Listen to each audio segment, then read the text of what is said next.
Welcome to the Folktale Project. This is Dan Scholes. Today we have our first German folktale of this week, and for us, starting in Germany means starting with the Brothers Grimm. This first tale is a story about a man who does something very wrong, and how his conscience deals with it. This is The Bright Sun Brings It to Light.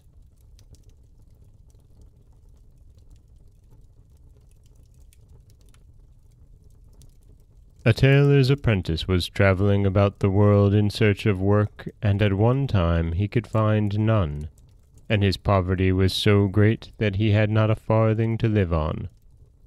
Presently he met a Jew on the road, and as he thought he would have a great deal of money about him, the tailor thrust God out of his heart, fell on the Jew, and said, "Give me thy money, or I will strike thee dead." Then the Jew said, "Grant me my life. I have no money but 8 farthings. But the tailor said, "Money thou hast, and it shall be produced," and used violence, and beat him until he was near death. And when the Jew was dying, the last words he said were, "The bright sun will bring it to light."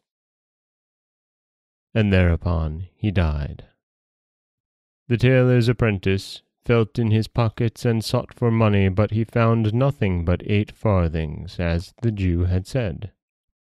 Then he took him up and carried him behind a clump of trees, and went onwards to seek work.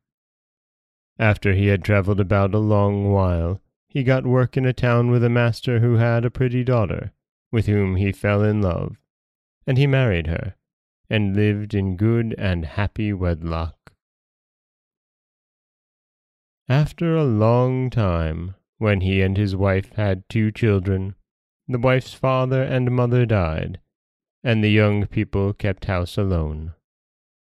One morning, when the husband was sitting on the table before the window, his wife brought him his coffee, and when he had poured it out into the saucer and was just going to drink, the sun shone on it, and the reflection gleamed hither and thither on the wall and made circles on it.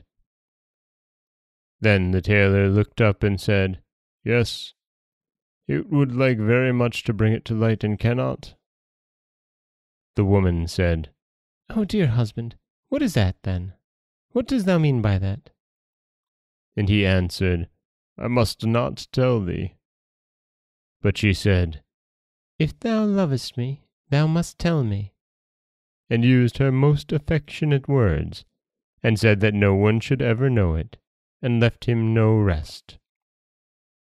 Then he told her how years ago, when he was travelling about seeking work and quite worn out and penniless, he had killed a Jew, and that in the last agonies of death the Jew had spoken the words, "The bright sun will bring it to light." And now the sun had just wanted to bring it to light, and had gleamed and made circles on the wall, but had not been able to do it. After this, he charged her again particularly never to tell this, or he would lose his life, and she did promise. When, however, he had sat down to work again, she went to her great friend and confided the story to her, but she was never able to repeat it to any human being. But before 2 days were over, the whole town knew it, and the tailor was brought to trial and condemned. And thus, after all, the bright sun did bring it to light. And that is the Brothers Grimm tale of The Bright Sun Brings It to Light. A story about murder.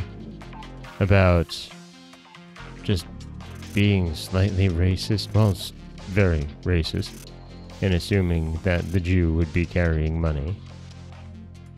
But also the conscience that the tailor, has, and the impact that it has on him telling the story to his wife and his wife's inability to keep it to herself.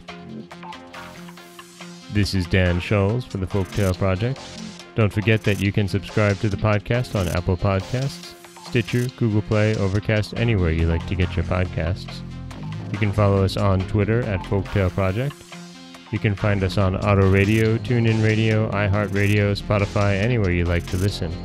And you can always head over to folktaleproject.com, where you'll find a new story waiting for you every Monday, Wednesday, and Friday.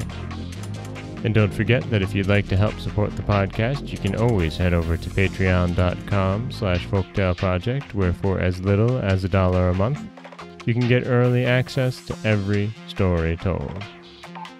As always, thank you so much for listening.